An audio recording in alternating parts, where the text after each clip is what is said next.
pas bien long, le temps d'allumer tout le système au complet. Donc, on avait parlé ici des TPS TVQ et pendant la pause du dîner, je vous ai sorti un autre article que je vais vous rendre disponible à l'instant. Donc, je vais l'afficher à l'écran.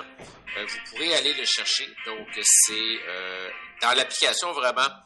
Donnez-moi une petite erreur, je vais activer le tout ici. Donc, j'ai un petit erreur de conversion. Il n'a pas fonctionné le fichier. Bon, il va falloir que je reprenne l'opération tantôt.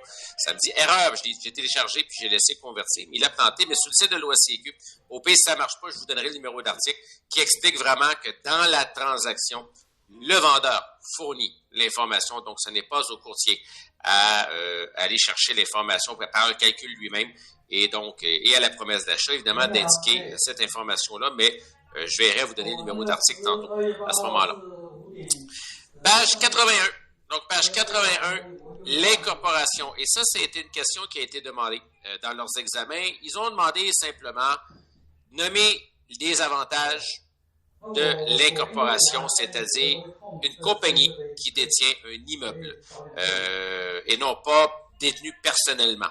Okay? Donc, on le met dans la compagnie, dans la corporation. Et donc, il faut faire attention parce qu'on n'est pas les fiscalistes. On ne peut pas nous dire, oui, madame, monsieur, vous, madame, monsieur, vous devriez détenir votre immeuble dans une incorporation. Ce n'est pas votre travail de faire ça. Mais on peut parler des avantages ou inconvénients d'une incorporation sans nécessairement faire le job du fiscaliste. Et il a été demandé à l'examen de nommer 3 avantages. Il y en a plus, mais 3 avantages de détenir un immeuble dans une compagnie, supposant évidemment que le client, après ça, fasse ses vérifications. Et donc, on a ici 5 avantages de la détention de l'immeuble dans une incorporation. Et là, il y a des nuances à apporter. Il y a des nuances à apporter ici. Donc, c'est pas automatique tout ce qui est dit. Il faut juste faire attention que certains points qui sont ici nécessitent des précisions. Commençons par un élément qui est évidemment connu pour vous. Si vous avez fait les cours de droit dans le passé au tronc commun et précédemment, la protection du patrimoine. Donc, détenir l'immeuble dans la compagnie fait en sorte que le patrimoine personnel et le patrimoine de l'entreprise, c'est 2 entités distinctes. Donc, ce que ça fait, c'est que ce qui se passe dans la compagnie ne vient pas vous affecter directement, à moins évidemment d'avoir donné des garanties personnelles, mais ça, c'est autre chose. Mais c'est vraiment 2 entités distinctes. Okay, donc, ça, c'est vraiment important. Le Inc. est une personne morale. Vous êtes une personne physique. Donc, il faut garder en tête que les 2 patrimoines, évidemment, ne sont pas mélangés. S'il arrive une catastrophe grave dans la compagnie, bien, ça vous protège par rapport à votre patrimoine, évidemment, qui est personnel. Évidemment, en supposant que vous n'êtes pas en train de faire des choses de manigance puis des activités criminelles, on se comprend là. Okay? Compagnie Inc. versus votre patrimoine personnel. Donc, ça peut être déjà intéressant pour séparer les patrimoines. On ne sait jamais, une opération pourrait mal virer et donc de vous protéger. Deuxième élément, c'est le fait taux d'imposition. Mais attention, il y a une petite nuance ici, vraiment, vraiment, vraiment importante.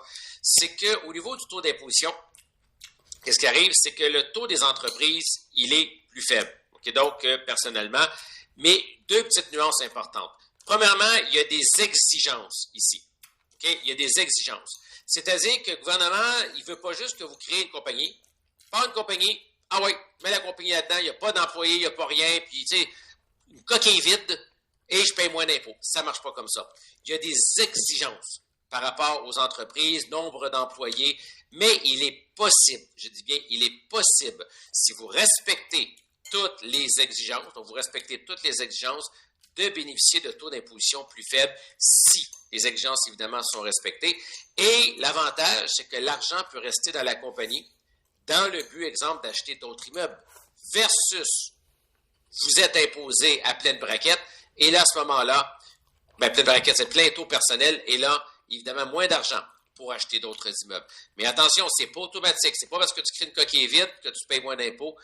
Il n'y aura pas vraiment d'avantage. L'autre point également à mentionner, c'est que même si vous respectez toutes les règles exigées par les gouvernements pour payer moins d'impôts, c'est-à-dire nombre d'employés et tout, bien, si tu sors l'argent de la compagnie pour te le donner à toi personnellement, bien, tu n'en gagneras pas vraiment grand-chose parce que la compagnie a de l'impôt et après ça, toi, quand tu reçois un revenu de cette compagnie-là, Inc., que vous avez créée, bien, il va y avoir de l'impôt aussi.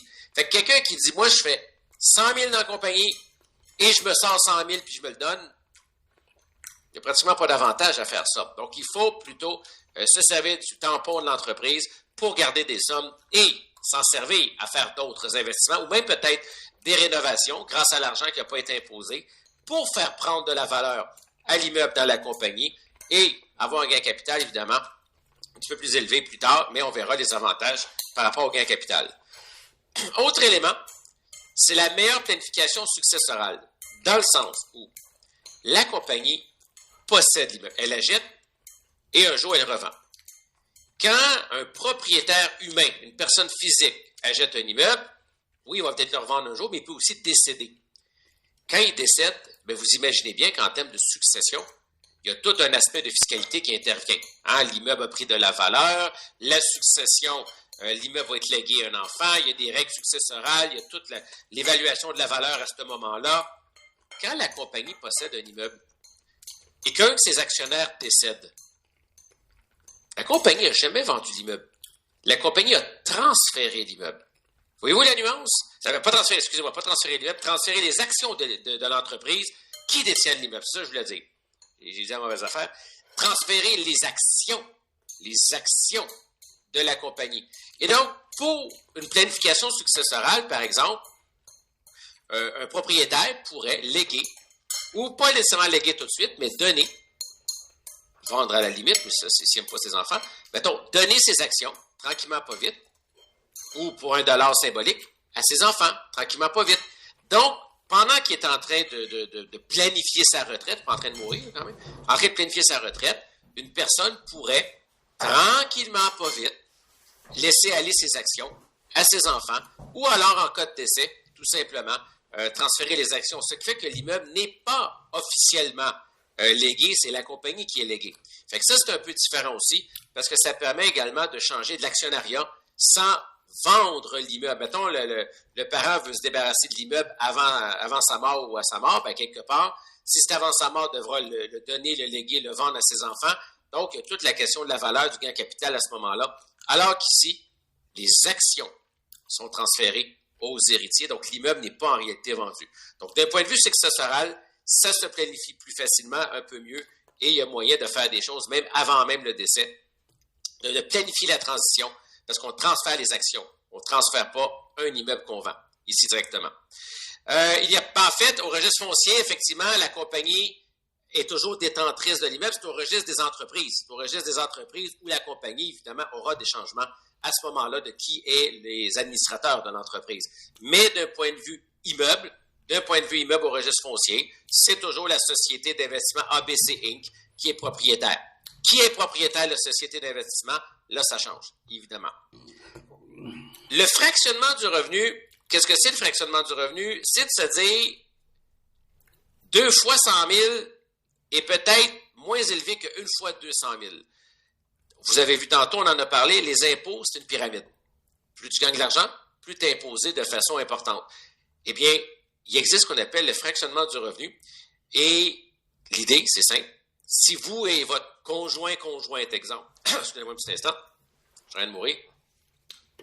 Vous et votre conjointe, vous travaillez dans la compagnie, ok? Vous travaillez dans l'entreprise, eh bien, l'idée, si l'immeuble était détenu, exemple, par vous, juste vous, personnellement, vous avez, mettons, 200 000 qui rentrent. Je donne un exemple. Vous êtes imposé pour le montant qui est rentré. Si, par contre, l'entreprise possède l'immeuble et qu'il y a des gens qui travaillent dans l'entreprise, eh bien, vous et votre conjointe, par exemple, ou vos enfants, pourraient avoir des salaires. Même si l'entreprise possède l'immeuble, on pourrait donner de l'argent indirectement aux différents à qui on veut finalement dans la compagnie, qui participent à la compagnie. Le gouvernement fédéral a resserré, évidemment, le Revenu Québec derrière ça aussi, là, a resserré les règles du fractionnement de revenus. Parce qu'à une époque, le chien avait un salaire, la plante verte avait un salaire, le sofa avait un salaire, tout le monde avait un salaire. Okay? Et là, le gouvernement a dit non, attendez 10 minutes là. Le fait de splitter l'argent comme ça, pour avoir des taux marginaux d'impôt un peu moins élevés, ben ça ne marche plus aussi simplement. Donc, le gouvernement a serré les règles en disant, là, il va falloir que les gens participent. Okay? Il va falloir que les gens dans la compagnie aient un rôle. Okay? C'est pas normal qu'un enfant de 17 ans un ado de 17 ans dans une compagnie, il ne sait même pas que son père ou sa mère a un immeuble, puis qu'il reçoit un revenu grâce à ça. Là. Il y a quelque chose qui ne marche pas. Donc, le gouvernement a serré les règles, ça marche encore, mais il a dit, oui, on peut séparer des revenus en différents, mettons, actionnaires, mais assurez-vous que, ou intervenants dans la compagnie, mais assurez-vous qu'il y a un certain minimum d'intervention, de participation qui soit respecté. Donc, il faut que les gens travaillent, ou du moins aient une activité qui soit en lien avec l'entreprise. Et donc, là, il y a des règles derrière ça que vous n'avez pas à connaître. Mais avant, c'était un peu le running gag parce que la plante verte avait un salaire, le chien avait un salaire, donc ça faisait 4 fois 10 000 $, une fois 40 000 puis les gens payaient presque pas d'impôts. Donc, voilà un peu la nuance ici. Donc, ça marche encore de séparer en plusieurs, mais faut-il respecter la règle, évidemment, de ce côté-là. Et l'exemption du gain en capital. Donc, l'exemption du gain en capital est assez spéciale. Si vous détenez l'immeuble dans une compagnie, vous, la personne humaine, la personne physique, vous détenez les actions. Okay? Donc, vous détenez les actions de cette compagnie-là. Si l'immeuble prend de la valeur, logiquement, la valeur des actions est liée à la valeur des actifs de l'entreprise. Plus l'entreprise a des actifs qui valent cher, plus, évidemment, ça dépend des passifs, des dettes, mais plus les actions, évidemment, vont prendre la valeur. Eh bien, il y a, dans notre fiscalité, une exemption d'une partie du gain en capital lorsqu'il y a vente d'une compagnie. Donc, quand les actions prennent de la valeur et qu'on vend notre compagnie, il y a une exemption des impôts sur le gain en capital. C'est-à-dire que si les actions ont pris de la valeur, il y a une partie de ce gain de valeur qui n'est même pas imposée. Aux dernières nouvelles, je pense que c'est aux alentours de 800 000 $. Je n'ai pas les chiffres devant les yeux, mais il me semble que c'est à peu près 800 000 puis c'est indexé d'année par année. Ça veut dire quoi? Tu détiens l'immeuble personnellement, il prend 800 000 de valeur, tu auras de l'impôt à payer sur le gain en capital. Tu as une compagnie qui détient le même immeuble et les actions prennent 800 000 de valeur, les actions, et vous vendez l'entreprise, eh bien, il y a une exemption d'impôt sur cette vente d'entreprise qui ne s'appliquera pas versus si vous l'avez détenu personnellement. Il me semble que c'est 800 000, 800 quelques mille, là, c'est indexé année après année, vous n'avez pas à connaître la valeur. Ça, c'est intéressant. Le même immeuble détenu personnellement qui prend de la valeur ou le même immeuble détenu par une compagnie qui prend de la valeur, on vend les actions versus vendre l'immeuble lui-même. D'un bord, tu as une exemption, de l'autre bord, tu n'en as pas. On est assez niaiseux pour le prendre. Mais, évidemment, tout ceci doit être analysé et vu par un fiscaliste. Certains avantages ne s'appliqueraient peut-être pas. Comme exemple, le faible taux d'imposition. Si vous créez une coquille vide, il n'y a pas d'employé, rien, ben, le gouvernement, ça ne marche pas comme ça, là. Donc, il y a des règles à respecter. Tout comme, exemple, la planification successorale, bien évidemment, faut-il qu'ils veulent céder à quelqu'un, à qui veut céder, de quelle façon veut-il céder, à sa mort, avant sa mort. Donc, vous voyez, il y a plein de questions à se poser ici, là.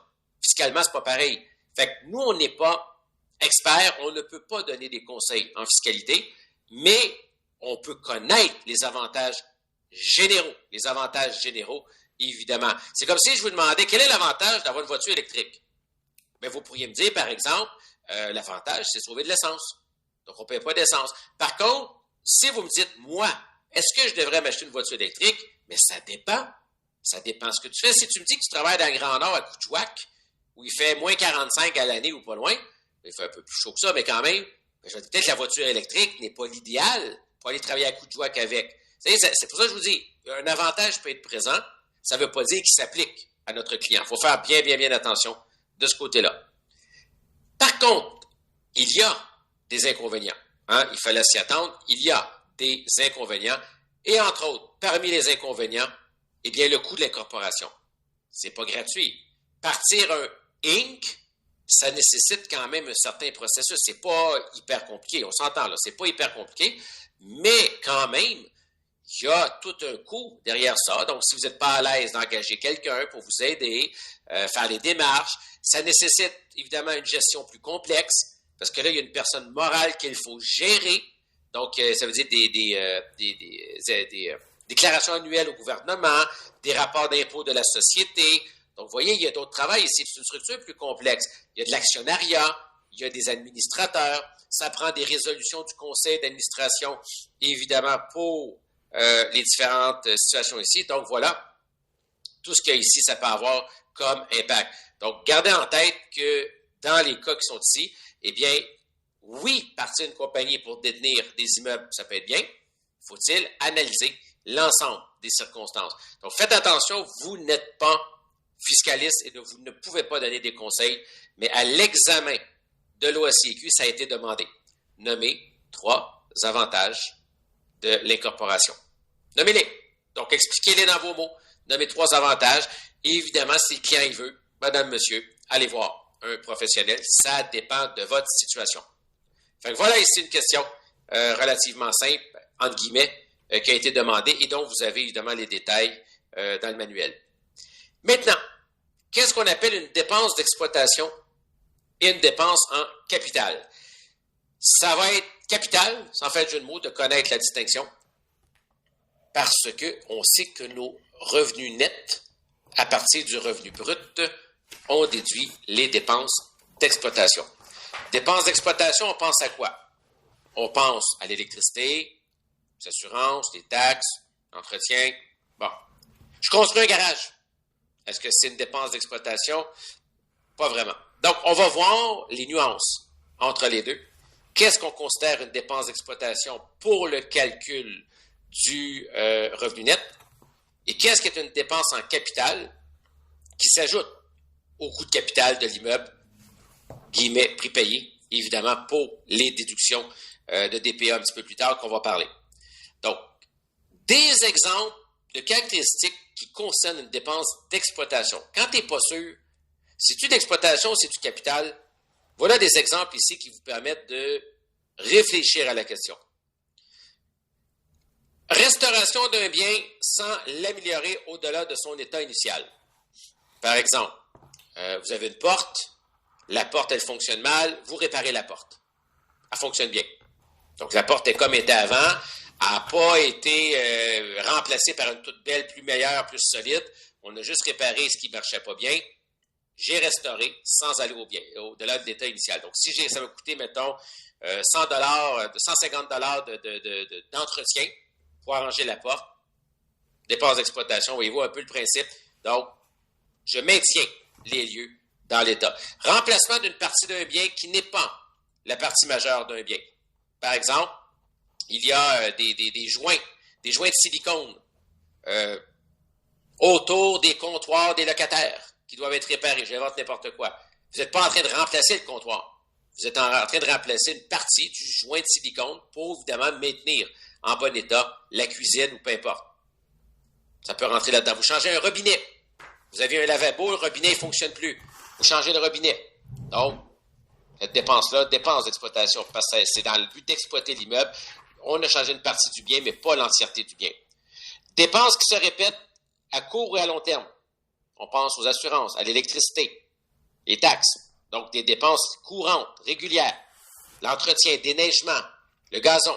Je ne parle pas du nouveau gazon, je parle de la tonte de gazon, par exemple.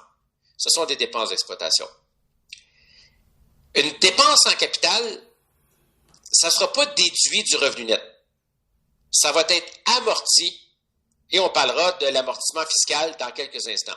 Donc, ce n'est pas la même façon d'être calculé que la dépense d'exploitation. Heureusement, les dépenses en capital, on ne va pas trop s'y intéresser parce que ça concerne la détention de l'immeuble quand tu le possèdes. Donc, ce qui fait que nous, le revenu net, c'est important pour évaluer la valeur de l'immeuble. Mais après ça, quand tu le possèdes pendant des années et des années, moi, je ne suis pas là. Fait qu'on va quand même regarder les concepts, mais heureusement, on n'aura pas à faire des amortissements des travaux que fait le client. Là, ça devient à jouer le rôle du comptable fiscaliste. Là. C'est pas ça qu'on veut faire. Exemple. Augmentation de la valeur du bien qui apporte une plus-value à l'immeuble. Vous avez racheté un garage, vous avez racheté un deuxième étage. Je donne des grosses dépenses ici. Ajoute au bien en capital, c'est-à-dire justement, vous avez acheté une piscine, vous avez acheté un garage. Ça rentre là-dedans.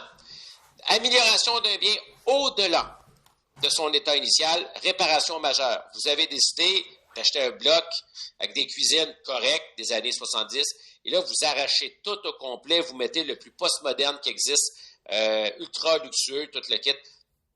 On est allé au-delà ici. dépense qui n'est pas susceptible de se répéter à court terme. Quand tu as fait les cuisines ou tu as fait la construction de la piscine ou du garage, tu ne risques pas de la refaire l'année prochaine. Changement substantiel aux caractéristiques d'un bien qui procure un avantage durable et qui prolonge la durée de vie de l'immeuble. Également, par exemple, d'arracher tous les murs, de réisoler le bâtiment, de remettre un revêtement pour les 50 prochaines années. Bon, très français aussi, par exemple. Mais là, il faut faire une petite note ici. La fiscalité, là, c'est le plus gros mal de tête qui existe sur notre planète. Okay? Mettez 4 fiscalistes dans une salle, vous allez avoir 5 opinions. Ce qui fait qu'il existe des exceptions. Il existe des jugements.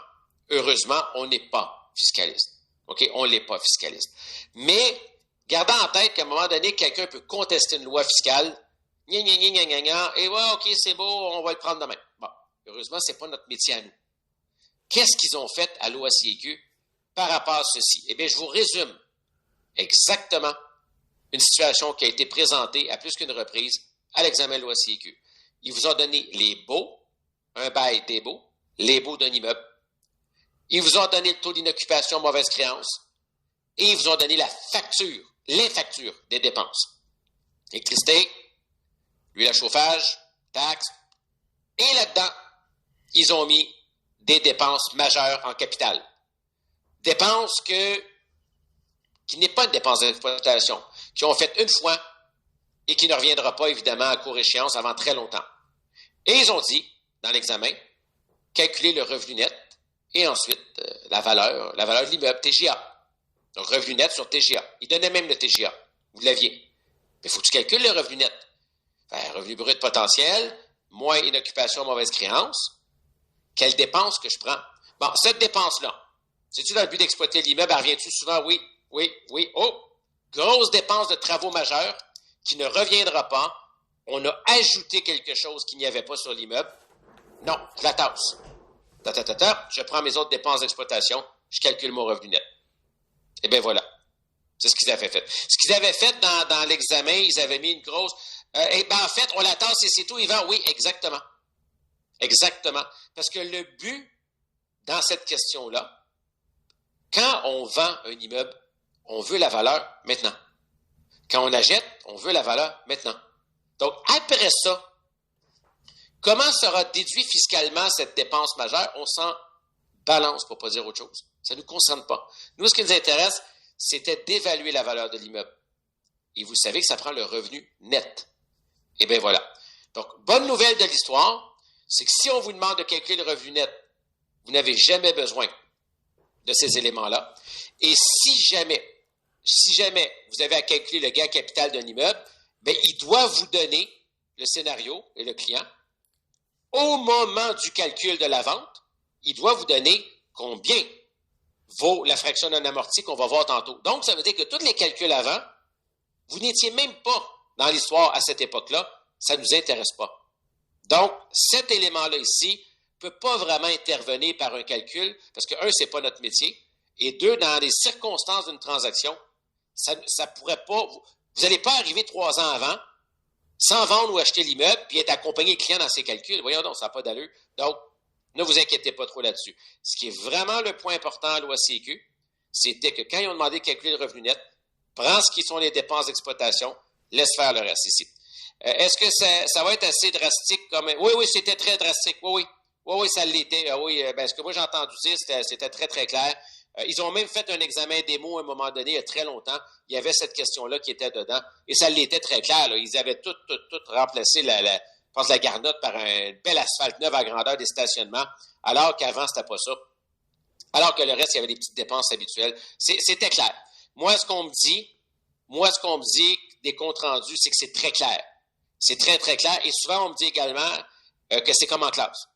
Donc, ce qui a été demandé était le même principe que vu en classe. C'était très carré, très découpé au couteau. N'oubliez pas, vous n'êtes pas des experts. Donc, vous n'êtes pas des fiscalistes. Et pendant l'examen, vous ne pouvez pas appeler un fiscaliste au téléphone. Ça aurait été le fun, là. Donc, c'est très clair. C'est très, très clair. Il veut juste savoir si vous comprenez les concepts. Et je vais vous donner, là, malheureusement, je viens d'y penser là à l'instant même. Je vous le donnerai tantôt pendant l'exercice. Revenu Québec a un petit guide sur les dépenses d'exploitation et dépenses en capital. Comment les distinguer? C'est un petit guide qui est bien fait. J'ai pas téléchargé, je vous le rendrai disponible tantôt. Et vous pourrez aller le voir, ça sera en complément seulement de la matière. Je vous demande pas d'apprendre ça par cœur, mais vraiment, il y a des exemples, entre autres, de dépenses en capital dedans, et vous pourrez regarder. C'est le IN100 de Revenu Québec. Je le téléchargerai tantôt parce qu'il est peut-être mis à jour. Des fois, ils font des changements et il y a des versions plus à jour et je le téléchargerai ici sur la plateforme. Donc, voilà un peu comment on fait pour distinguer et comme on dit ici, voir avec un fiscaliste. OK? Vous savez, les gens se battent contre Revenu Québec et l'Agence du revenu du Canada, c'est-à-dire de se dire, ouais, mais moi, je l'ai passé en dépenses d'exploitation. Revenu Québec dit non, ça passe pas comme ça. Puis des fois, il faut aller devant le tribunal pour statuer si ça l'est ou non. Examen d'OACQ, vous n'avez pas accès à tout ça. La coupure devrait être assez évidente. Le point premier, peut-être, posez-vous la question, est-ce que c'est dans le but d'exploiter de façon continue l'immeuble? Est-ce que ça rentre dans un entretien, une dépense courante? Si c'est vraiment exceptionnel et qui n'est pas récurrente et qui, évidemment, augmente, évidemment, la durabilité, évidemment, de l'immeuble, prolonge la durée de vie de l'immeuble, on ne rentre pas dans les dépenses d'entretien, c'est vraiment des dépenses en capital. Donc, juste cette petite nuance-là ici devrait vous aider beaucoup à faire cette distinction-là. Moi, ce qu'on m'a dit, quand l'OACQ pose des questions là-dessus, là, c'est comme en classe. C'est pas très compliqué, même que souvent, toutes les questions de calcul, les gens les trouvent plus faciles que les questions de légal. Les questions exemple de résolution de conseil, d'administration, les entreprises, la compagnie, promesses, contrat de courtage. Moi, ce qu'on me dit, c'est toutes les portions calcul, donc notre cours à nous, ils sont assez simples, les questions. Il y en a qui m'ont dit que le taux de rendement avait été demandé pratiquement à l'identique, comme c'est demandé en classe. Fait que vraiment, de ce côté-là, ça ne devrait pas être typé, mais il faut faire des exercices et bien comprendre le tout. Maintenant, on part avec nos histoires de calcul. Et on va parler de l'amortissement fiscal. Vous êtes des courtiers, tout le monde ici, vous allez l'être bientôt si vous n'êtes pas en résidentiel ou vous êtes en train d'attendre votre permis résidentiel à l'OACQ. Bon, il faut aller se déplacer chez les clients. Hein, on peut pas, moi, vous habitez à Montréal, ça se fait bien en transport en commun, mais quand tu habites en banlieue, aujourd'hui, imaginez avec la pluie et la neige, là, de marcher jusqu'à chez le client pendant 1h30 de marche, donc ça vous prend un véhicule. Fait que vous vous dites, je vais m'acheter un char, acheter une voiture pour aller voir les clients, ou louer, peu importe. Mettons, on va prendre acheter ici pour les fins de la démonstration. Fait que vous rentrez dans un concessionnaire automobile, peu importe la marque, BMW ou peu importe. Et là, vous dites, le char, il est combien, là? 80 000. Parfait, j'aime ça. Vous l'essayez, bien content. On paye 80 000 $ pour 3 minutes d'essai routier. C'est fantastique au Québec. Et donc, bref, vous voulez l'acheter. Cette année, vous faites des ventes d'immeubles et vous faites 80 000 $ de rétribution totale. Exemple. Ben, c'est pas compliqué. 80 000 de revenus, moins 80 000 $ de charges, clac. Zéro. Hey, je suis content, cette année, je ne paye pas d'impôts. Ça marche pas comme ça. Ça serait le fun, ça serait bien le fun. Hein? Tu achètes un char, tu ne payes pas d'impôts dans l'année. Ça ne marche pas comme ça. Ce qui arrive, c'est que les biens en capital, donc on pense au bâtiment. Quand on achète un immeuble, il y a un terrain, il y a un bâtiment. Votre véhicule en tant que courtier, votre ordinateur, quoique ça se déprécie rapidement, mais c'est une autre histoire. Bref, certains biens que vous achetez, le gouvernement, il dit, attends une minute là, énerve-toi pas avec ça. Qu'est-ce que vous me dites ici? On parle d'un véhicule de compagnie. Non, pas nécessairement, perso aussi. Perso aussi, vous avez le droit. Ah ben oui, pas obligé que ça soit plaqué dans une compagnie. Ça peut être personnel. Vous n'avez pas obligé de vous incorporer comme courtier. Donc, personnellement, si vous achetez des biens en capital qui servent à votre travail de travailleur autonome, on s'entend, pas pour aller porter les enfants au hockey, eh bien, c'est déductible fiscalement. Mais pas le 80 000 de la BM d'un coup dans l'année. Parce que le gouvernement, il dit, oui, mais attends une minute là. Il dit, attends une minute là.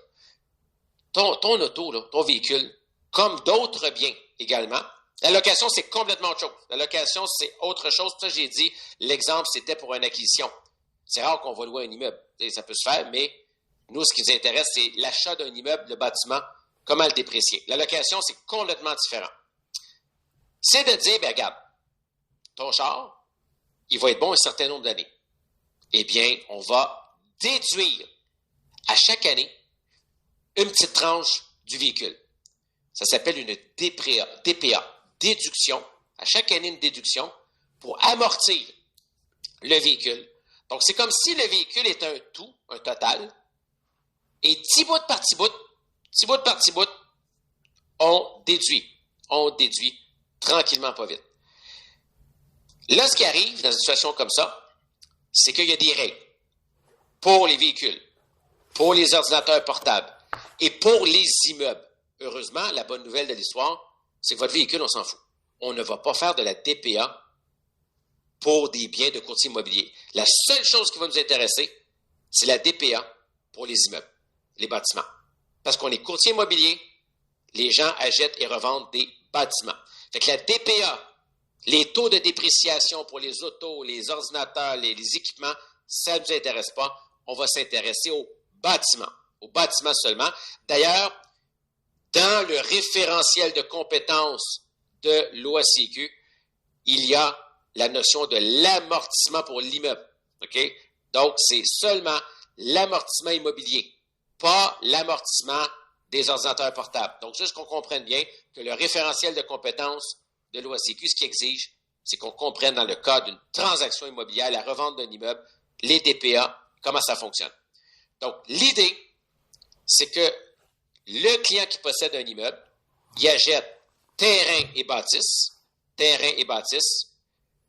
et on se dit, ouais, mais la bâtisse, là, c'est un bien acquis, un bien en capital acquis dans le but de faire de l'argent, comme mon véhicule dans le but de faire des transactions immobilières. Je peux-tu déduire l'acquisition de la bâtisse comme je déduirais la déduction de mon véhicule? Eh bien oui, c'est possible. Sauf que ça amène des petites nuances à la revente, que je vais vous parler tantôt. Et le gouvernement, il dit, oui, mais tu ne peux pas déduire 600 000 de bâtisse en une année. Tu vas prendre une petite tranche, puis une petite tranche, puis une petite tranche, suivant une règle de calcul qu'on va voir, et année après année, la bâtisse, on va la réduire, tranquillement, pas ça, on tend vers zéro, et on la déduit, parce que c'est un bien acquis dans le but de faire du revenu. C'est merveilleux, ça, c'est tombé fantastique, j'ai jamais entendu parler de ça. Quelle bonne nouvelle en ce jeudi neigeux. Oui, mais attention, quand vous allez revendre l'immeuble, et là, je vais tout vous montrer ça après, ça s'en vient, le gouvernement va dire, ouais, mais là, j'ai un problème. Tu as amorti ton immeuble. Tu n'es pas obligé de le faire en passant. Personne n'est obligé de sauver de l'impôt. Le gouvernement est très heureux quand vous n'en sauvez pas. Et, ouais, mais là, il y a un problème. Tu as dit que ton immeuble, il perdait tranquillement de la valeur. OK? Tu l'amortis. T'enlèves. Sauf que là, le problème, c'est que tu le revends, même peut-être plus cher que tu as payé. Ce que tu as économisé en impôt, ça vous dérangerait-tu de nous le remettre en tant que gouvernement? Pas nécessairement les mêmes montants, vous allez voir que les calculs peuvent varier à cause des taux d'impôt, mais ça va s'appeler une récupération de l'amortissement au moment de la vente. Et là, vous vous dites, ça n'a pas de maudit bon sens, c'est quoi cette espèce de niaiserie-là? C'est-à-dire que tu sauves l'impôt, mais après tu le payes. Il ne faut pas le voir comme ça. Et je vais vous l'expliquer. Ça peut être très avantageux si on s'en sert intelligemment. Et le mot magique, c'est intelligemment. Si on ne s'en sert pas de la bonne façon, c'est là qu'on fait des erreurs. L'exemple qu'on pourrait comparer, le REER. Le principe, là, c'est comme le REER. Aujourd'hui, vous prenez des REER parce que vous êtes plus jeune, vous sauvez de l'impôt. À votre retraite, vous ressortez les REER. Et vous payez l'impôt à la sortie des REER. Mais peut-être à un taux d'impôt plus faible. Vous avez moins de revenus, par exemple. Donc, ben niaiseux, ça. Ça donne quoi de sauver de l'impôt aujourd'hui pour, plus tard, la repayer? Oui, mais pendant que l'argent est dans les REER, elle prend de la valeur, cet argent-là. OK? Globalement, vous voyez, c'est une longue période, là, pas les 2 dernières journées, là. Donc, les placements prennent de la valeur. Et quand vous les ressortez, payez l'impôt. Évidemment, ces sommes sorties. C'est exactement la même chose avec l'immeuble. Déprécions notre immeuble. Sauvons des impôts. Parce que ce sont des déductions. Ça déduit du revenu. On déduit. On paye moins d'impôts. Trouvons une façon de faire prendre la valeur à l'immeuble et à la revente, de payer les impôts qu'on a économisés, la récupération d'amortissement, à la braquette d'impôts que ça sera à ce moment-là. Mais pendant ce temps-là, votre argent économisé vous a permis de faire d'autres types d'investissements. Et la philosophie, c'est tout ça qu'on va voir dans quelques instants. Premier point important à savoir, qu'est-ce qu'un bien amortissable? C'est pas compliqué. Un bâtiment construit par l'homme et la femme, là, vous comprenez, là, j'utilise le mot homme au sens général du règne animal, là, on s'entend, là. Le bâtiment, tout ce qui est construit par l'homme, c'est dépréciable. C'est-à-dire que ça peut vieillir, ça peut s'user. La seule chose qui ne s'use pas, c'est le terrain. Le terrain est un bien non amortissable. C'est-à-dire qu'il ne peut pas vieillir, se déprécier, s'user à travers le temps. Quelqu'un est dans la salle ici qui me dit « Hey, tu sais pas quoi, je me suis acheté un terrain flambant neuf hier. » Vous avez acheté un terrain flambant neuf. C'est quelqu'un qui me dit ça, je l'expulse. Okay? J'ai un piton pour ça. Donc non, c'est impossible. Vous avez acheté une localisation, vous avez acheté un endroit, vous avez acheté un terrain, tout simplement. On peut avoir un terrain qui est plus fertile pour la culture, d'exemple, des fermes, ou un terrain moins fertile. Mais c'est pas une question de neuf ou usagé. Il n'y a personne ici qui a un terrain trop usagé. Ça n'existe pas, c'est un endroit. Donc, ce qui fait que tout ce qui est construit par l'humain va être un bien amortissable. Le terrain est un bien non amortissable. La dépréciation fiscale qu'on va parler tantôt, vous pouvez dire nouvellement subdivisé, mais il n'est pas neuf. Okay, il n'est pas neuf, il est existant. Il était là à l'époque des dinosaures et depuis que la boule s'est formée. Donc, bref, ce qu'il faut garder en tête, c'est que la question d'usure d'un terrain, c'est impossible. On ne peut pas avoir un terrain qui a trop d'usure. Fait que le gouvernement, il dit ceci. Il dit, écoute, ton terrain, là, c'est bien plate, là, mais tu ne peux pas l'amortir. Tu ne peux pas à chaque année passer une petite déduction, parce que même lui, dans 150 ans, il n'aura pas changé. Il y aura toujours la même, guillemets, usure, qui n'est pas une usure, c'est-à-dire son état sera toujours le même état, qui est un emplacement. Par contre, ta bâtisse, on est d'accord. On est d'accord, nous, le gouvernement, que tu achètes une bâtisse, il y a des murs en bois, de la brique, du vinyle, vous mettez ce que vous voulez, qu'à un moment donné, il y a de l'usure de ces matériaux-là, donc on va vous permettre, chaque année, passer une petite dépense, une déduction. Une déduction, c'est comme une dépense. Une petite dépense d'usure. Passe-moi ça dans une dépense d'usure qui fait baisser les revenus. Payez moins d'impôts. Mais on verra ce qui arrive à la revente. J'y arrive. Et le gouvernement dit, oui, mais allez-y pas trop fort. Allez-y pas trop fort. On sait qu'une bâtisse est quand même bien construite puis ça dure un certain temps. La catégorie fiscale qui s'appliquera, et je vous le souligne en bleu ici, c'est la catégorie fiscale 1 dans les gouvernements, parce qu'il y a différentes catégories fiscales, les biens automobiles, les ordinateurs, et pour l'immeuble, on va travailler avec la catégorie fiscale 1 qui est à 4 4 par année. Et il y a plein de règles entourant ça, j'y arrive dans quelques instants. 4 par année. Donc, 4 sera la déduction fiscale. Il existe un autre taux pour les immeubles, évidemment, acquis avant 1988, mais bon, de toute façon, l'OACQ probablement fournirait le taux de dépréciation parce que leur examen se passe en 2050. C'est quoi le taux en 2050? Comme la taxe de bienvenue, ils vous la fournit, le taux de dépréciation vous serait sûrement fourni parce que sinon, vous supposez que le gouvernement n'a rien changé pendant 60 ans. Bon. Donc, à partir des acquisitions de 88 et plus, il est à 4 Fait que pour les fins du coup, on va travailler avec lui, parce que c'est celui qui est actuel.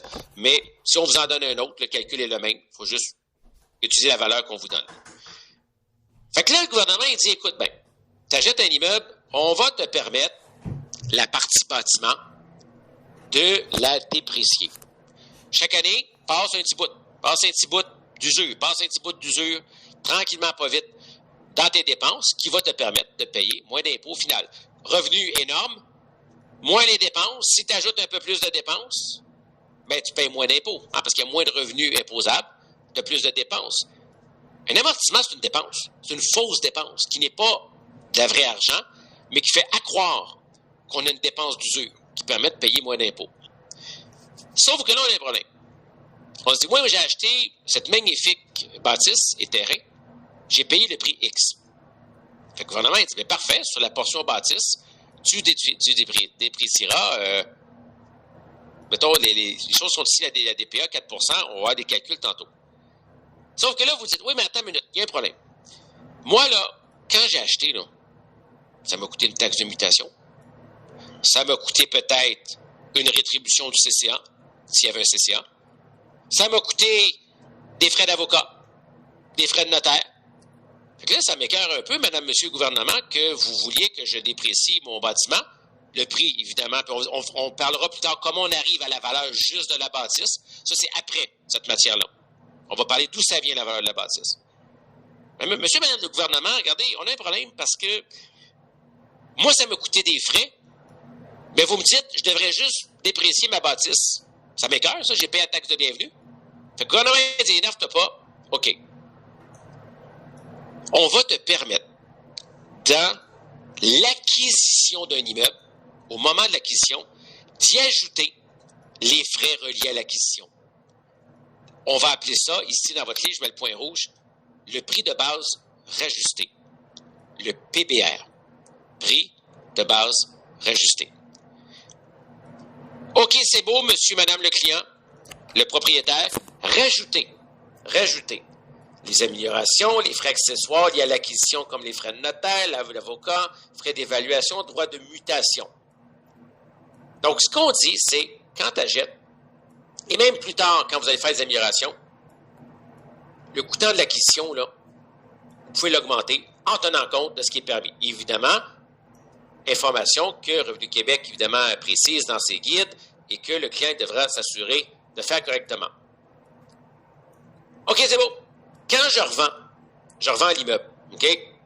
On va avoir possiblement un gain capital. C'est-à-dire que j'ai vendu plus cher que j'ai payé, paye l'impôt là-dessus.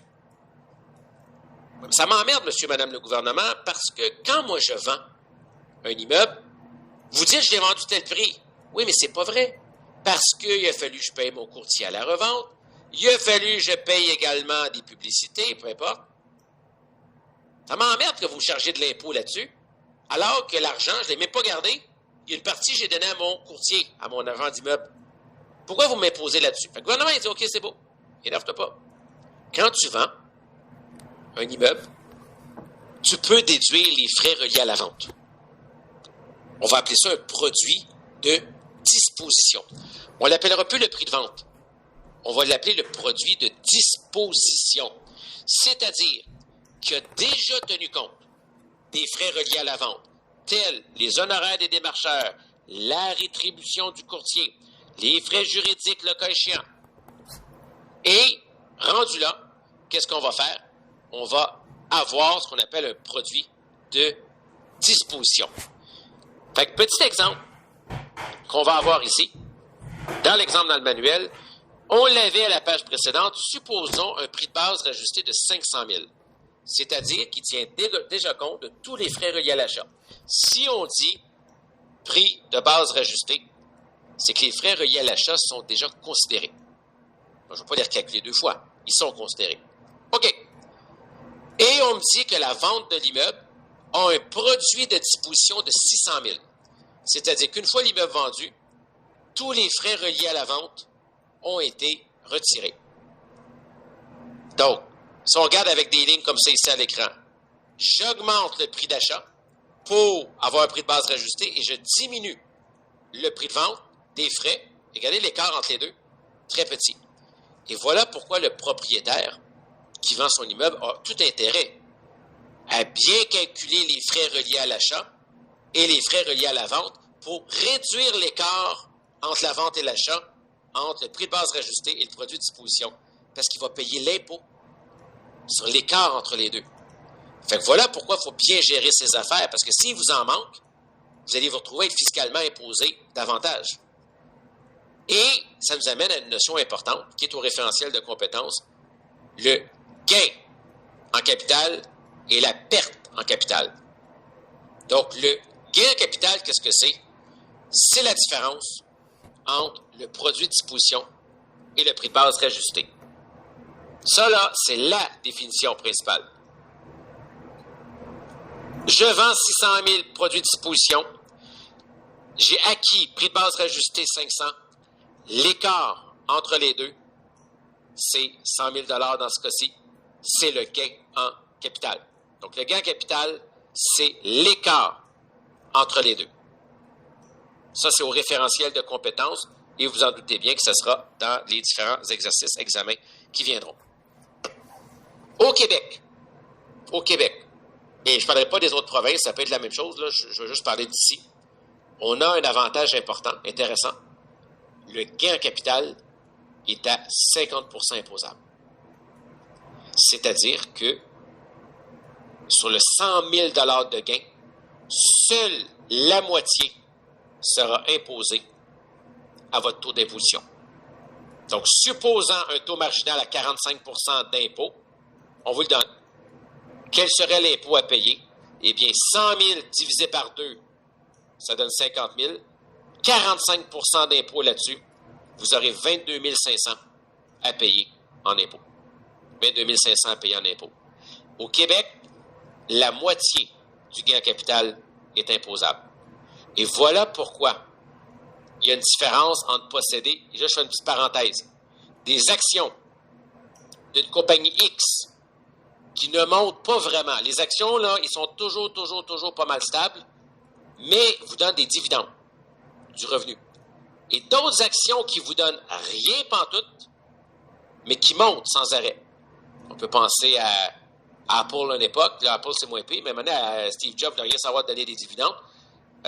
Des actions comme Tesla également qui montent rapidement, qui bougent un peu, là, ça a changé. Mais bon, bref. Je dis, ouais, mais c'est quoi la différence? Pourquoi j'achèterais une action qui monte, qui me donne absolument rien?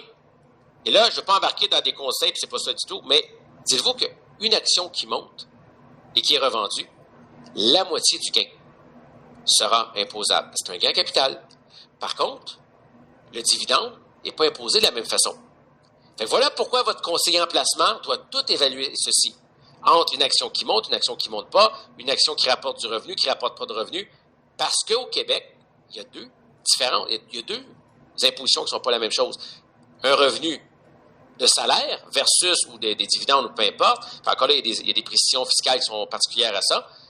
Ou un gain capital à moitié imposé. Il faut vraiment tenir compte de tout ceci pour évaluer lequel des deux est le meilleur choix. Il faut tenir compte que le gain capital est à moitié imposable versus un revenu qui, lui, est pleine imposition. Donc voilà la nuance ici. Et ça, vous devez vous en rappeler par cœur. À l'examen de loi CQ, ils ne vous le diront pas. Hey, en passant, là, le gain capital est à moitié imposable. C'est une information qu'on devrait savoir absolument. Sauf que qu'est-ce qui arrive si le terrain ou la bâtisse se vend moins cher qu'on l'a payé? C'est rare, mais ça peut arriver. Est-ce qu'il y a une perte en capital? Oui et non. Oui et non. Le terrain subira une perte en capital. Il peut avoir un gain en capital, le terrain, ou il peut avoir une perte en capital. Là, c'est un bien qui est non amortissable. Je suis ici avec mon point rouge à l'écran présentement. Donc, il peut avoir un gain ou une perte en capital. Les biens non amortissables peuvent subir une perte en capital, pas les bâtisses. Ça sera une perte finale. On verra ça tantôt. Donc, le bâtisse et terrain peut faire un gain en capital. Mais juste le terrain peut faire une perte en capital. La bâtisse est un autre type de perte. Donc, tous les deux font un gain en capital, mais juste le terrain fait une perte en capital. Et une perte en capital, elle peut revenir en arrière 3 ans, aller compte des gains capitaux que vous avez faits jusqu'à 3 ans en arrière, ou être reportée dans le futur. Ça, c'est avantageux aussi. Vous vendez votre immeuble. Vous faites une perte en capital sur le terrain. Ton comptable va te dire, énerve-toi pas avec ça. On va garder la perte dans les impôts au gouvernement. Dans 1 an, dans 2 ans, dans 3 ans, dans 4 ans, dans 5 ans. Vous faites un gain capital. On va aller rechercher votre perte. Vous avez un gain, j'enlève la perte. Du moins, ça diminue la charge d'impôt. Donc, les pertes en capital peuvent être reportées vers l'avenir. Est-ce que c'est infini? Ben, écoutez, les personnes qui vivent de façon infinie, il faut regarder la fiscalité, mais disons, pour un bon bout de temps, il ne devrait pas y avoir de limite de ce côté-là. Par contre, la bâtisse elle-même, c'est pas une perte en capital. C'est différent. Et là, on rentre dans la notion de DPA. Déduction pour amortissement, c'est la DPA. Donc, l'idée, terrain, c'est clair. Terrain, c'est gain en capital ou perte en capital. Ça, c'est le terrain, c'est très simple. Gain ou perte. Il n'est pas amortissable. La bâtisse. Donc, l'idée de la bâtisse, c'est de se dire, OK, on fait une affaire. L'achat de la bâtisse peut vieillir. Hein, une bâtisse, ça peut vieillir. J'aimerais déduire, année après année, une petite fausse dépense. Et en passant, c'est tout à fait légal avec Revenu Québec. Il ne faut pas s'énerver, là. C'est très connu, ça. Les courtiers le font avec leurs véhicules qu'ils achètent, pas qu'ils louent, ou leurs biens d'ordinateur et autres. OK, j'achète l'immeuble et je vais déduire. Je vais déduire fiscalement mon bâtiment. Mon bâtiment. Parfait. Premièrement, il faut établir la portion de la bâtisse. Est-ce que la bâtisse représente 20 le terrain vaut 20 la bâtisse 80 70-30 les pourcentages? Je mets de côté pour le moment cette notion-là parce que ça fait partie d'une partie du chapitre qu'on va discuter au prochain cours. On ne le verra pas aujourd'hui. Comment établir la proportion bâtisse et la proportion terrain? Pas aujourd'hui. Pas aujourd'hui. Mais c'est prévu qu'on en parle au prochain cours. Pour aujourd'hui, considérez que je vous le donne. Mettons 80 c'est la bâtisse. 20 c'est le terrain. Ça sera abordé au prochain cours. Voyons un exemple ici. Directement un exemple. En bas de la page ici. Terrain et bâtisse payé 80 000. 800 000, excusez. 800 000. On estime les frais à l'achat 20 000 OK. Donc, on est rendu à 820 000. Prix de base rajusté, 820. On nous informe que, selon les paramètres, 80 c'est de la bâtisse, 20 le terrain. Calculons la portion bâtisse seulement. Donc, 820 000 fois 80 ça veut dire que la bâtisse vaudrait, théoriquement, 656 000. Déduction pour amortissement, 656 000 ici, directement. Et bien voilà. Donc, c'est comme ça qu'on établit la portion de la bâtisse. Maintenant, voyons comment on fait le calcul de l'amortissement année après année. Et ce calcul-là, c'est ceux qui va vous être demandé dans les examens, à l'intra, à l'examen final. Vous allez voir, c'est pas si compliqué que ça. Et vous allez peut-être reconnaître un calcul chez vous d'un immeuble, exemple à revenu que vous détenez, et que vous avez fait quelque chose comme ça, ou votre comptable le fait, vous l'a plus ou moins expliqué, peu importe. Et en passant, il n'y a personne qui est obligé d'amortir son bâtiment. Il n'y a personne qui est obligé de faire ça. Vous pourriez décider de ne pas l'amortir. Fiscalement, de ne pas passer de dépenses d'amortissement année après année pour payer moins d'impôts. C'est pourquoi je ferais ça? Attendez que je parle de la récupération dans quelques instants. Donc, voyons un petit exemple ici de la règle de la demi-année et du calcul de l'amortissement fiscal. OK, on repart avec des nouvelles valeurs ici. OK, on part avec des nouvelles valeurs. Vous allez voir ici, les valeurs précédentes, on les oublie. On part à neuf. Donc, le gouvernement, ce qu'il dit, il dit, écoute, ta bâtisse, et là, on sait comment on arrive au calcul, pourcentage dans la proportion applicable au terrain et aux bâtisses séparées, 20-80 ou 70-30. On verra au prochain coup comment on trouve ces valeurs-là. On sait la valeur de la bâtisse. Parfait. On la sait. On sait que la catégorie fiscale qu'on a vue tantôt, c'est 4 Catégorie 1, 4 Mais le gouvernement, il dit, oui, mais 2 minutes. Tu sais, le gouvernement peut faire ça simple, mais il n'aime pas ça faire ça simple. C'est trop compliqué. Il dit, peut-être dans le but d'empêcher les gens qui feraient pas nécessairement des flips, mais des choses comme ça, je ne penserais pas que ce soit ça l'objectif. Il dit, première année, là, l'année que tu l'achètes, là, on ne te donnera pas tout à fait le 4 au complet. En fait, le coût de la bâtisse, pour calculer ton 4 tu vas prendre la moitié du coût de la bâtisse. Ça s'appelle la règle de la demi-année. Drôle de nom, mais c'est comme ça. C'est-à-dire que l'année de l'acquisition, très important, l'année de l'acquisition, je vais enlever le deuxième, c'est le premier ici. L'année de l'acquisition, la moitié du coût du capital qui doit être amorti va être utilisé pour faire le calcul. Si la bâtisse vaut 600 000, juste la bâtisse, bien vous prenez 300 000 pour fin de calcul. Donc, la règle à demi-année, c'est de dire dans l'année de l'acquisition seulement, la moitié du coût de capital servira pour fin de calcul. Si vous décidez d'amortir votre immeuble 5 ans plus tard, il n'y a pas de demi-année. C'est plein taux d'amortissement qui s'applique. Seulement l'année d'acquisition. Voilà peut-être pourquoi certaines personnes ici, vous avez acheté un véhicule, vous avez acheté un ordinateur ou peu importe, puis votre comptable vous a dit « Ouais, t'as acheté ta voiture, mais n'oublie pas, le montant, ça va être la moitié la première année.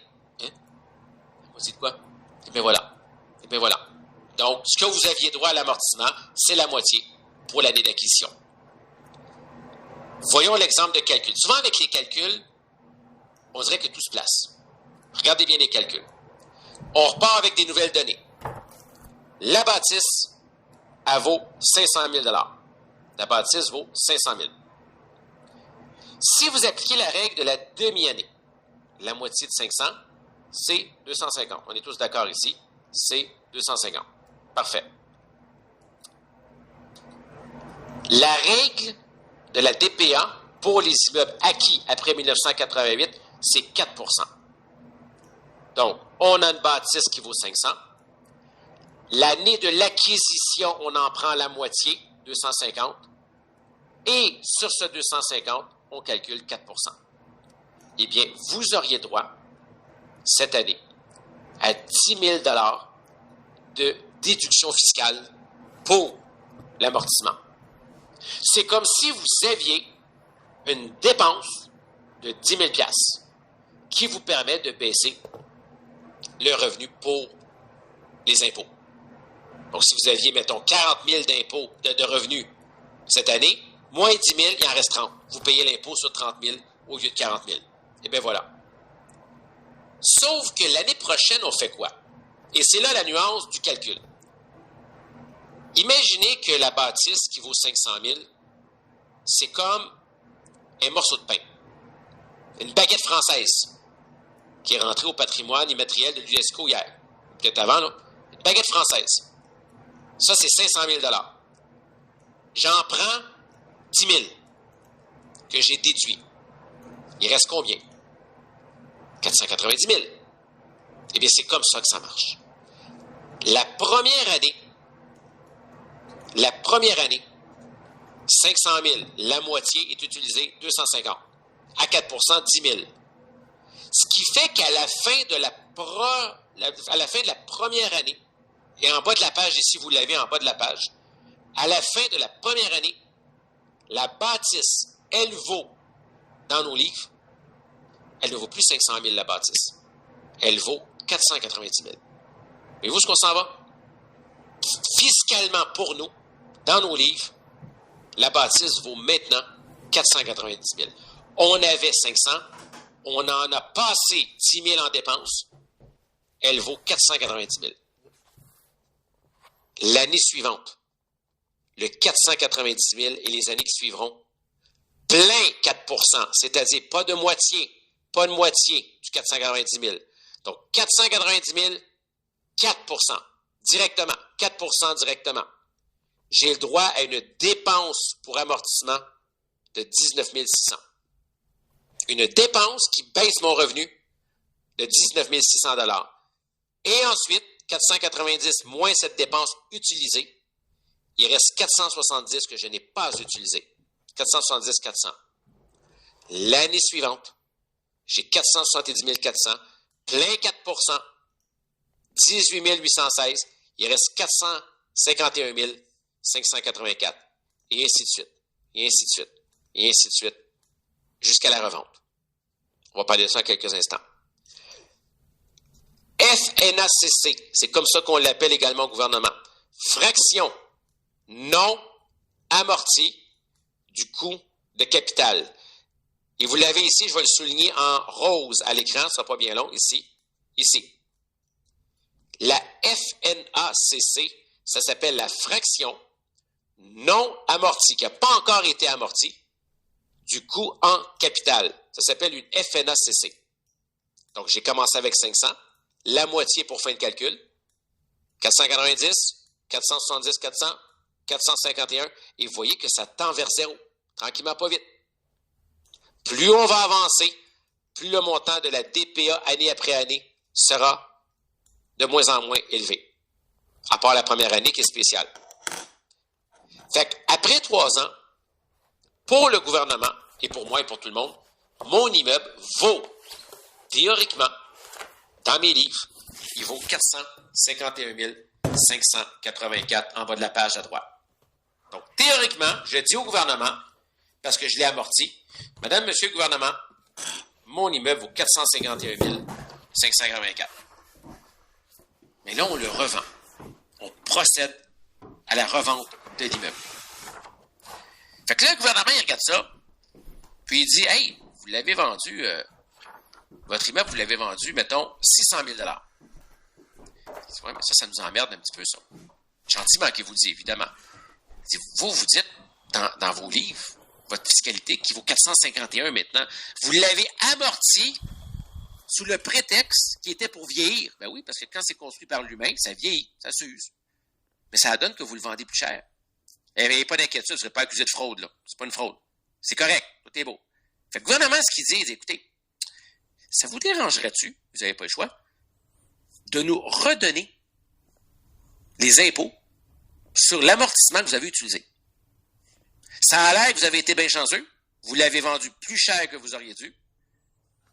Félicitations, mais pourriez-vous nous donner les impôts là-dessus?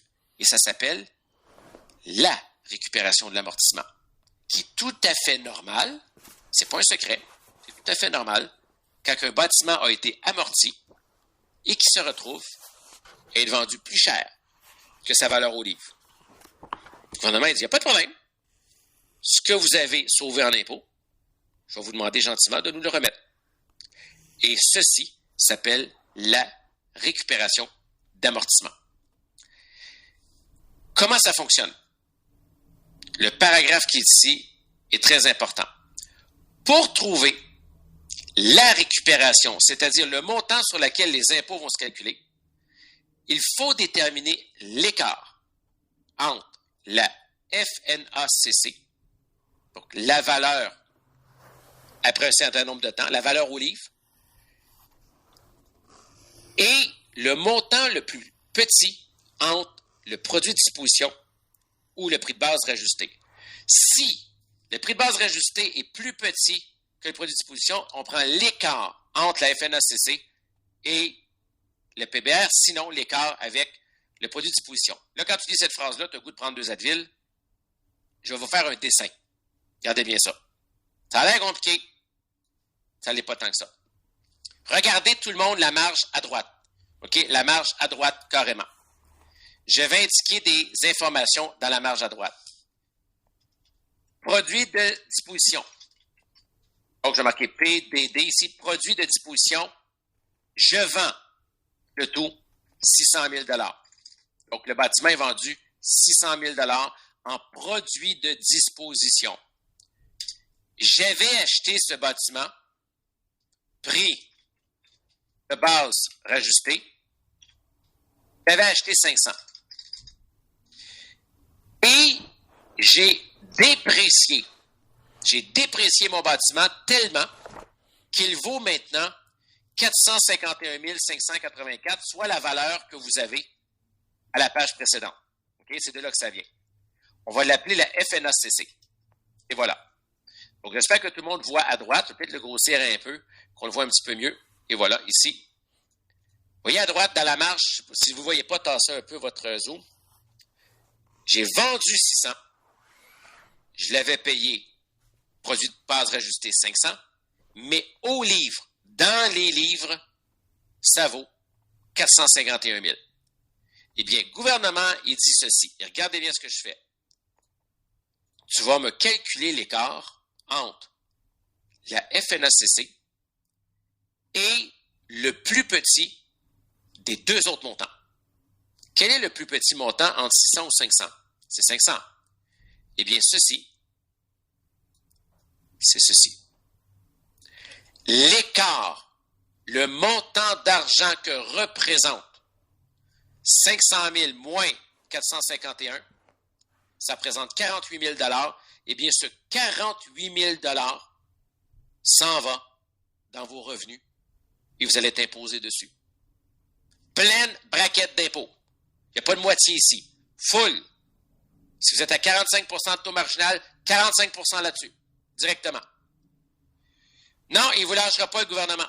Mais il vend, n'oublions pas un point, je suis sûr que vous ne l'avez pas oublié, pendant toutes ces années, vous avez dit au gouvernement que votre immeuble perdait de la valeur parce qu'il vieillissait. Et donc, comme par hasard, quand vous le revendez 600, le vieillissement a disparu. Comme une crème anti-rides. Comment ça se fait, ça? C'est arrivé? Bien, c'est normal. Les immeubles prennent de la valeur, vous les entretenez, vous voyez? Donc, le gouvernement, vous lui dites en réalité, j'ai voulu sauver de l'impôt parce que ça vieillissait, puis en réalité, l'immeuble n'a pas perdu de la valeur. Le gouvernement dit, pas de problème, remettez-moi les sous. Si le prix de base n'avait pas été le plus bas des deux, deuxième exemple qui est juste en dessous ici, deuxième exemple ici, et je vous le mets dans la marge à droite, deuxième exemple, admettons qu'on la jette, donc produit de base rajusté, PBR, 500 000. Admettons qu'on le vend, produit de disposition, mettons 4,75. Et il vaut toujours dans nos livres, donc FNACC, il vaut toujours dans nos livres 451 584. Bon, je vais grossir un peu qu'on le voit bien, toujours à droite. Fait que le gouvernement, il dit ceci. Il dit, écoute, c'est bien dommage que vous l'ayez vendu moins cher que vous l'avez payé, mais il a été quand même vendu plus élevé que la valeur au livre. C'est-à-dire, vous avez trop baissé. Vous avez trop baissé votre dépréciation. Vous aviez prévu qu'il perde de la valeur à cause du vieillissement, mais vous avez descendu trop vite par rapport au prix que vous l'avez vendu. On va vous demander, si ça ne vous dérange pas, de nous rembourser les impôts sur cet écart-là entre la FNACC. La FNACC est toujours le point de départ. Et le plus petit montant des deux autres. Dans ce cas-ci, c'est 4,75. Eh bien, madame, monsieur, vous devrez rembourser les impôts sur 23 416. C'est correct, vous aviez dit qu'il perdrait de la valeur, il en a perdu de la valeur. Vous aviez raison, mais vous avez descendu trop bas. Donc, on va remonter jusqu'à 4,75. Et bien voilà. Vous avez, oui, bénéficié d'économies d'impôts pendant tout ce temps-là, mais vous avez peut-être trop économisé d'impôts. Remontez un petit peu. Alors que le scénario du haut, bien, vous avez vraiment vendu même plus cher que vous deviez. Et là, évidemment, le gouvernement a dit, ordonnez-nous tout ça. Pourquoi les gens feraient ça? C'est qu'il faut garder en tête que pendant tout le temps que tu le détiens, tu as sauvé des impôts. À quel taux d'impôt tu as sauvé ça? Peut-être à des taux d'imposition très élevés. L'argent économisé, tu t'en es peut-être servi pour rénover l'immeuble, acheter d'autres immeubles. Quand tu revends l'immeuble, tu n'as peut-être pas non plus la même quantité de revenus. Peut-être que oui, peut-être que non. Si tu n'as pas la même quantité de revenus au total, tu vas peut-être payer un taux d'impôt moins élevé. Voyez-vous un peu le principe du REER? Je sauve des impôts, je me sers de l'argent sauvé pour faire autre chose, positif, intelligent, là, pas vous acheter une Ferrari, et ensuite de ça, à la revente, je repaye les impôts économisés, comme un REER, mais une braquette, évidemment, moins élevée. Donc, si je comprends bien, acheter 475 000, non, le deuxième scénario n'est pas acheté à 475. Non, vous parlez du deuxième scénario? Non, mélangez pas les termes. Prix de base rajusté, c'est l'achat. Produit de disposition, c'est la vente. On s'est retrouvé à le vendre moins cher qu'on l'a payé. Voyez-le comme ça. C'est ça le deuxième exemple ici. Donc, c'est quoi la différence? Donc, c'est vraiment, attention, on ne trompe pas dans les notions ici. Prix de base, c'est l'achat. Produit de disposition, c'est la vente. Donc, on s'est retrouvé à le vendre moins cher qu'on l'a payé, alors que dans l'exemple au-dessus, on l'a vendu plus cher qu'on l'a payé. Troisième exemple, il n'est pas dans le livre. Qu'est-ce qui arrive si on le vendait encore moins cher que la valeur au livre? On va le faire ensemble. Regardez bien en bas de la page. Juste en bas à droite, je vous l'écris dans la marge. Il n'est pas dans le livre, celui-là, mais on va le faire ensemble. Prix de base rajusté, 500 000. De payer 500 %. Parfait. FNACC, 775 000. Parfait. Et ça va vraiment très mal. Produit de disposition, 400 000. Ça n'a vraiment pas bien été. Eh bien, l'écart entre la FNACC et le plus petit des montants. Et 400 000, c'est plus petit que 500. Eh bien, cet écart-là ici, ça donnerait 75 000. Hein, c'est ça que ça donne, 75 000. Eh bien, ça lirait diminuer vos revenus en cours. Donc, si vous avez fait 100 000 cette année de revenus et que vous avez moins 75 ici, ça baisse vos revenus de 100 000 de 75 000. Vous allez payer l'impôt sur 25. Eh bien, voilà. Ça s'appelle une perte finale. Perte finale. Le montant de la perte s'en va en négatif dans votre rapport d'impôt pour abaisser vos autres revenus. Et ça, on en parle juste ici. Juste ici. La perte finale.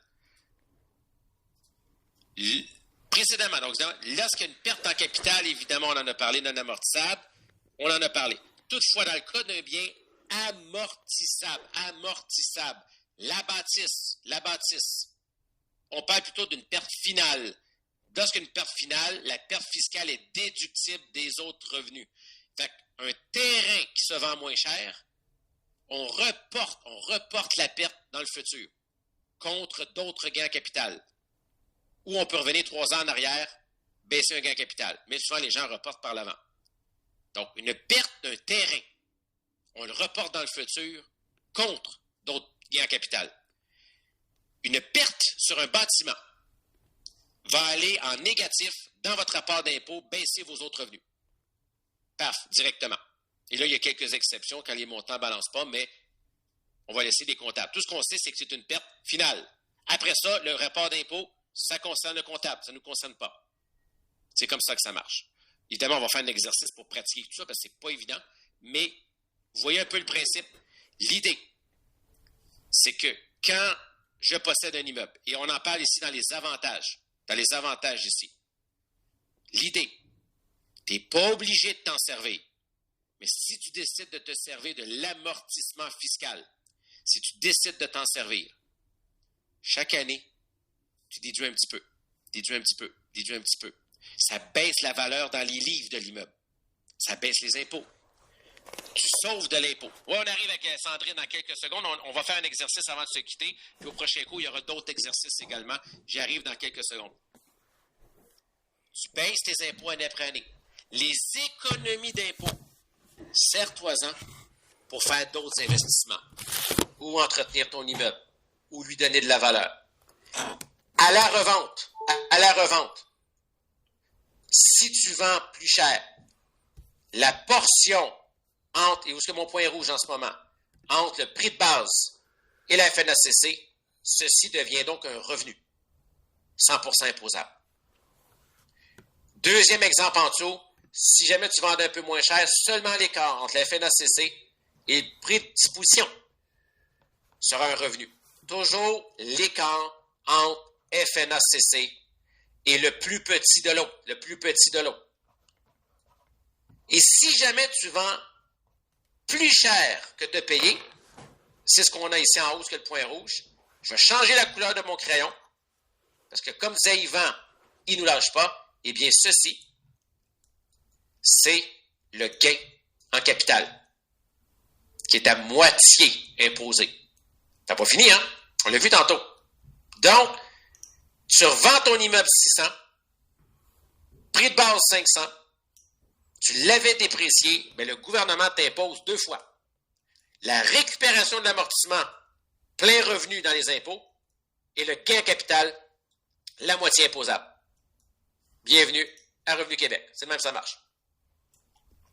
Mais il y a un principe qui est très simple. Quand tu payes de l'impôt, c'est parce que tu as fait de l'argent. Mais, eh bien voilà. Je sais que c'est beaucoup de matière. On va faire un exercice pour pratiquer le dos. Au prochain cours, j'ai beaucoup d'exercices à faire. Prenez votre cahier d'exercices. On va en pratiquer un qui résume pas mal ceci. Donc, prenez votre cahier d'exercices. Ça va pas long, faut que je prenne pas dans le bon chapitre. Ça sera pas bien long. Et je veux que vous me faisiez l'exercice ici. Vous allez me faire le numéro ici. On va faire le numéro 15. Donc, le numéro 15 dans votre cahier d'exercice. Il est intéressant le numéro 15 parce qu'il fait les 3 scénarios possibles. Je l'affiche à l'écran dans quelques instants. On va le faire maintenant. On a peut-être une quinzaine de minutes pour le faire. On va être correct, là. Donc, numéro 15. On va aller ici, page 104. Yvan nous a donné la page ici, page 104. Donc, numéro 15. Je vous le montre immédiatement. Donc, page 104, numéro 15 ici. Je laisse tout le monde se placer. Donc, il y a 2 ans, un bâtiment s'est vendu 1 million de dollars. Durant ces 2 années, l'amortissement a été pris en entier. Donc, les gens l'ont fait. Le 4% qu'on parlait tantôt. N'oubliez-le pas. Remplissez le tableau suivant selon les différents prix de vente. Donc, supposons que, premier scénario, on l'a acheté 1 million et on le revend à 850. Prix de base et produits de disposition sont déjà donnés. Deuxième scénario, acheté 1 million, revendu 950. Troisième scénario, 1 million, 1 million 100 revendu. Calculez la dépréciation pour l'année numéro 1 et la numéro 2 pour les 3 scénarios, qui devraient de toute façon être la même chose, parce que le prix d'achat est le même pour les 3. Donc, calculez la DPA ici, et quelle sera la FNACC après 2 ans? La valeur au livre, après 2 ans, après 2 dépréciations enlevées, la valeur au livre. Et pour chaque colonne, indiquez le montant s'il y a une perte finale, s'il y a une récupération d'amortissement, s'il y a un gain capital, et quel est le gain capital imposable. Imposable, rappelez-vous, c'est la moitié du gain capital. Certaines colonnes vont rester blanches ici. Si tu as une perte, tu n'auras pas de gain. Comprenez? Ça peut varier ici. Non, Sylvie, chacun le fait de son côté. Non, l'idée, c'est que vous le faisiez avec ce qu'on a vu. Cherchez dans le manuel, regardez les exemples du livre et on va le corriger ensemble. Si on le fait ensemble, ça ne sera pas pertinent. Je veux que tout le monde cherche un peu en fonction de ce qu'il a compris jusqu'à maintenant. Il y a d'autres exercices, mais on les gardera pour le prochain cours. On aura plein d'autres au prochain cours, mais avec le temps qui reste, un seul. Quand vous avez terminé, placez le pouce. Placez le pouce. Si vous ne pouvez pas faire l'exercice, mettez la petite horloge. C'est très important. Allez-y et on regarde ça ensemble avant de se quitter. Bon exercice.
Non, on ne fait que le 15 seulement. Une question en privé qui m'est envoyée. Non, juste numéro 15 seulement.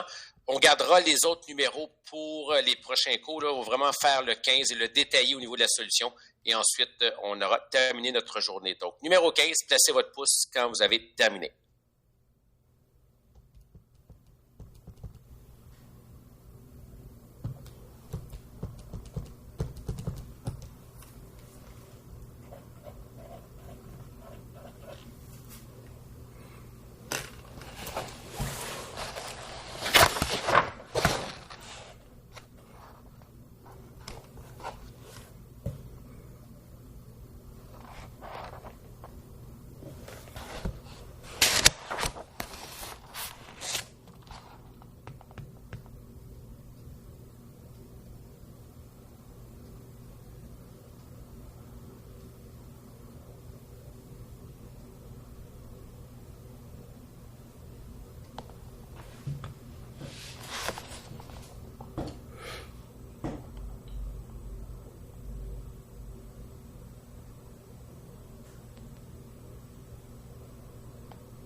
N'oubliez pas de placer votre pouce quand vous avez fini. On voit que les pouces ont commencé à apparaître, donc on se donne encore évidemment quelques minutes pour aller chercher la grande majorité et on procède à la correction.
Allons-y donc avec la correction. Donc, on va regarder ensemble la correction de l'exercice. On va faire le tour. On en aura d'autres exercices. Prochain cours, on continue les exercices.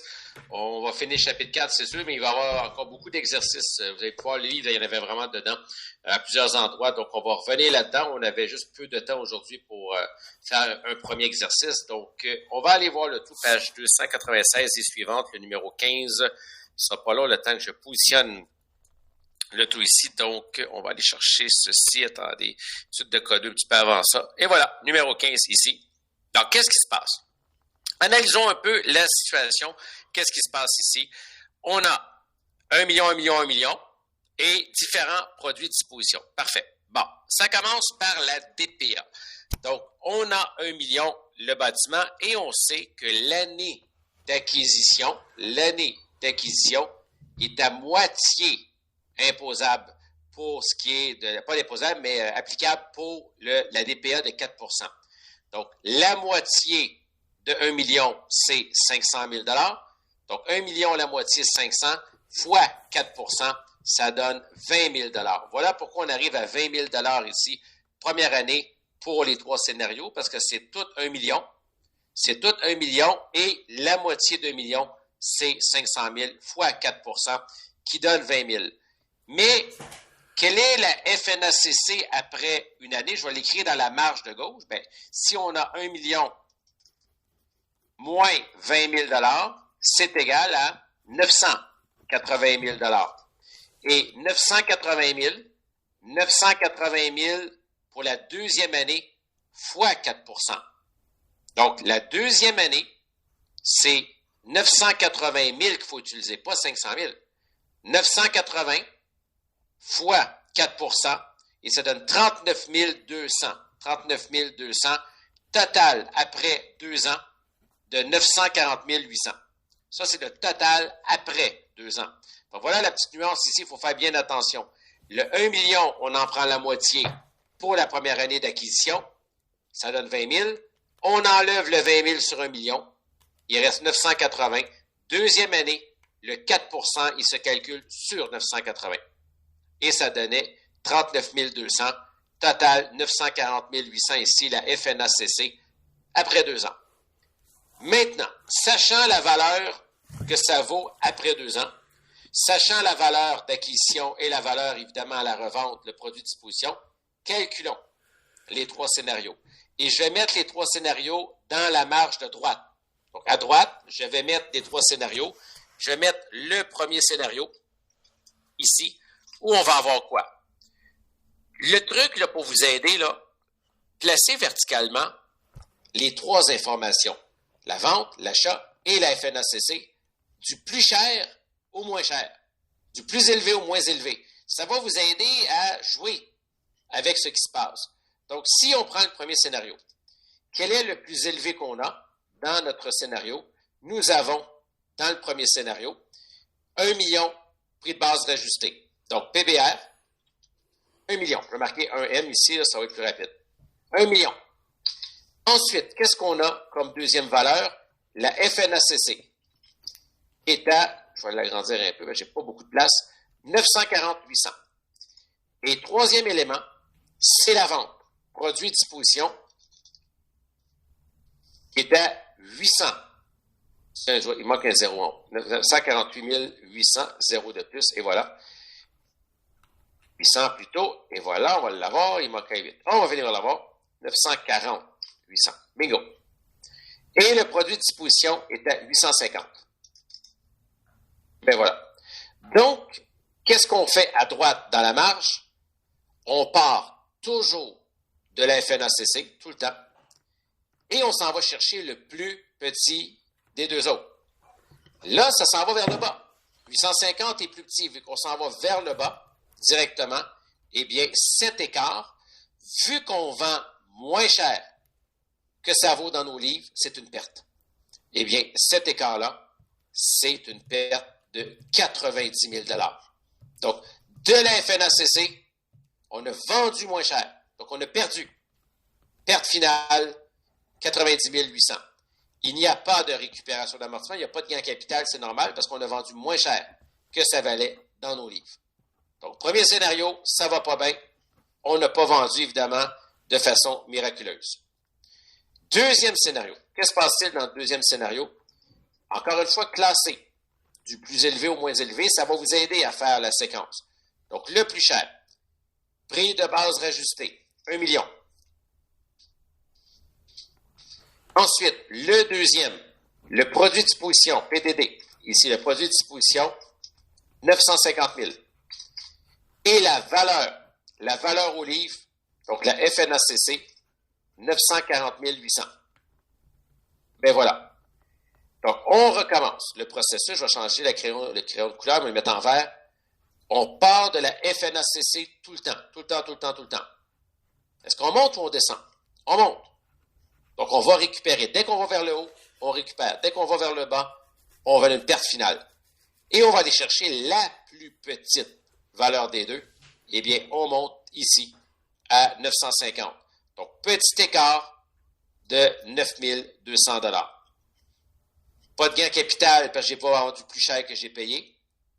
Et pas de perte parce que j'ai quand même une vente légèrement plus élevée que ma récupération d'amortissement. Très peu, mais quand même 9 200 $. Troisième situation, je la mets toujours à droite ici dans la marge, ça sera pas bien long, j'y arrive. Donc, numéro 3, le plus élevé, c'est la vente. Donc, produit de disposition, 1,1 million. Ensuite, on a l'achat, prix de base rajusté, 1 million. Et la FNACC est à 940 800. Bon. On part, je vais mettre un autre crayon, mais le mettre en bleu. Toujours de la FNACC. Donc, de la FNACC, est-ce que je monte ou je descends? Je monte. Donc, je récupère. Quel est le plus petit montant? 1 million. Eh bien, cet écart-là ici, c'est ce qu'on va retrouver ici, la récupération d'amortissement de 59 200. Ça va être plein d'impôts. Prochain cours, on va calculer les impôts là-dessus. Aujourd'hui, ici, on ne le demandait pas. Mais c'est pas fini. Parce qu'en plus de ça, j'ai vendu produit de disposition plus élevé que le prix de base rajusté. Fait que je me retrouve avec un autre impôt qui va s'appliquer. Je vais changer la couleur ici. Et c'est l'écart entre les deux ici qui va nous donner le 100 000 qui est ici, le gain capital.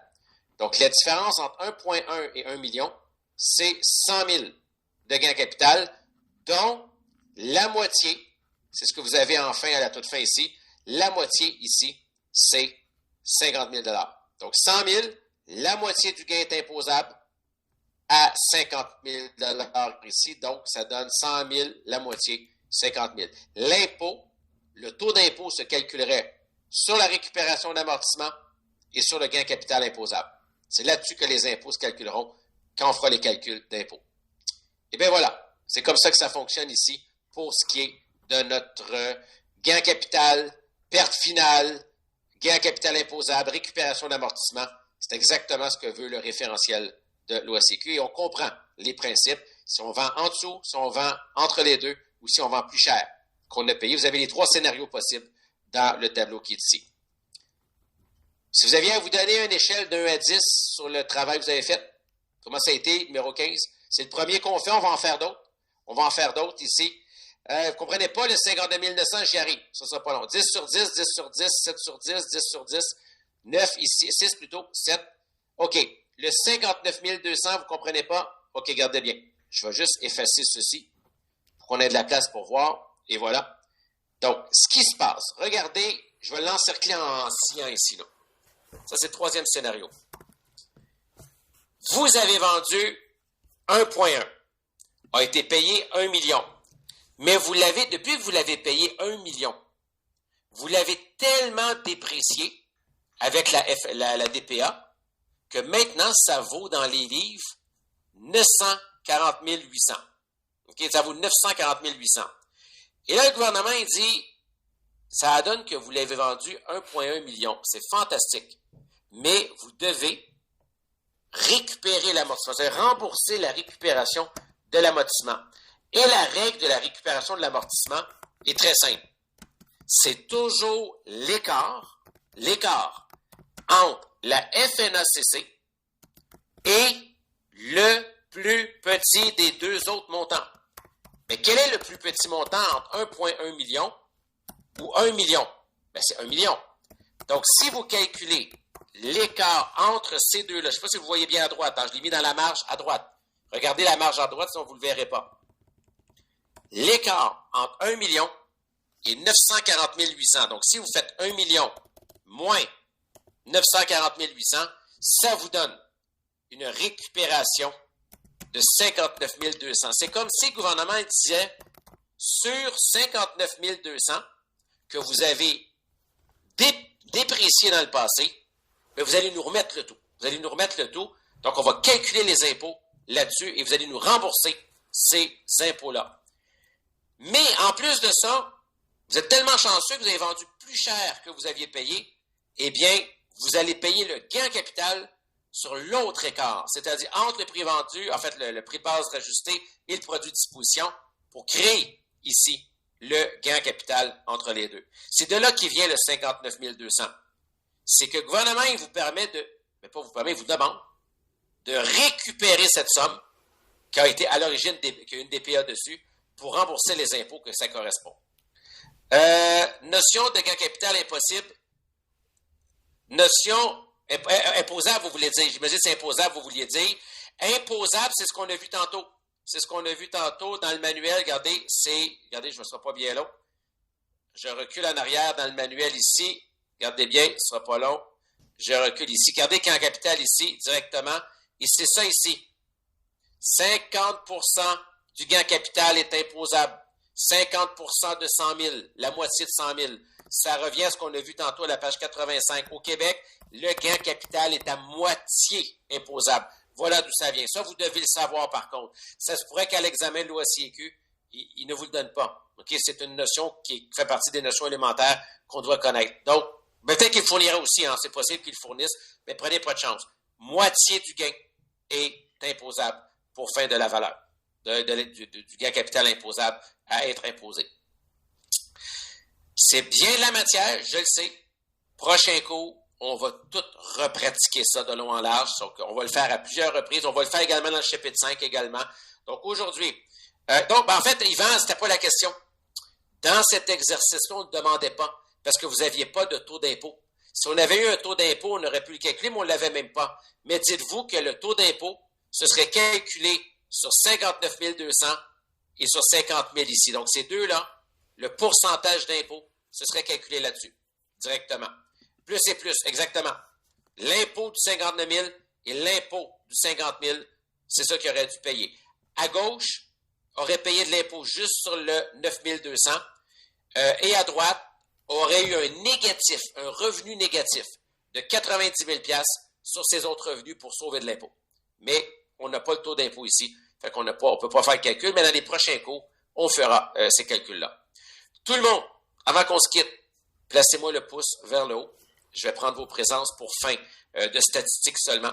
Donc, tout le monde, mettez le pouce vers le haut. Je rentre les présences, ça ne sera pas bien long. C'est pour les statistiques et je vous reviens dans quelques secondes. Ça ne sera pas bien long.